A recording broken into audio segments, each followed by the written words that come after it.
Azer bir boydur. Kara Kalpak, Kırgız, Kazak bunlar bir soydur. Özbek, Türkmen, Uygur, Tatar, Azer bir boydur. Kara Kalpak, Kırgız, Kazak bunlar bir soydur. Özbekistan, Türkmenistan diye kurmuşlar. Özbekistan, Türkmenistan diye kurmuşlar. Ana yurdum Türkistan'ı bölüp koymuşlar. Ana yurdum Türkistan'ı bölüp koygenler. Özbek, Türkmen, Uygur, Tatar, Azer bir boydur. Kara Kalpak, Kırgız, Kazak bunlar bir soydur.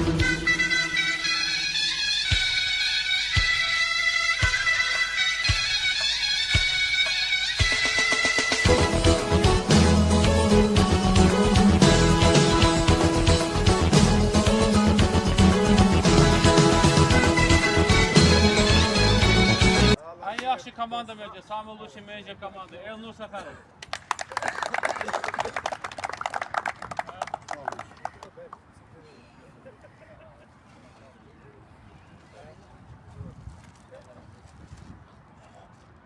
Tələsmə. Buyura bilərsən. Mən Mil Beyləqan klubunun rəhbəri və baş məşqçisi, həm də veteran futbolçu olaraq Əfqan müəllim başda olmaq şərti ilə digər bu tədbirin iştirakçılarına dərin minnətdarlığımı bildirirəm. Futbolun kütləviliyi, regionlarda futbolun kütləviliyi bizə lazımdır. Futbolumuzun inkişafı üçün, gələcəyi üçün. Bütün azarkeşlər də Mil Beyləqanın azarkeşləri baxımından bilirlər ki, Beyləqanda, yəni regionlarda atmosfera nədən ibarətdir.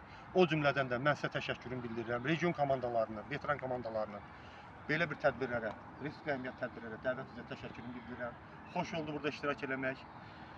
Əsas odur ki, bütün nə addımlar varsa gələcəyimizə hesablasın. Uğurlu gələcək. Təşəkkür edirəm. Mən Elnur müəllimə minnətdaram. Beyləqandan bura uzaq bir yol gəliblər. Təşəkkür edirəm ona. Çünki Elnur müəllimlə bizim dostluğumuz uzun illərə söykənir.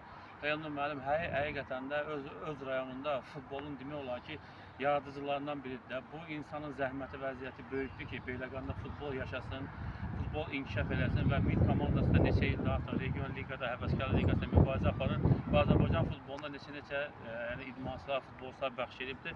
Bugünkü səfərə görə minnətdaram Elnur müəllim, çox sağ olun.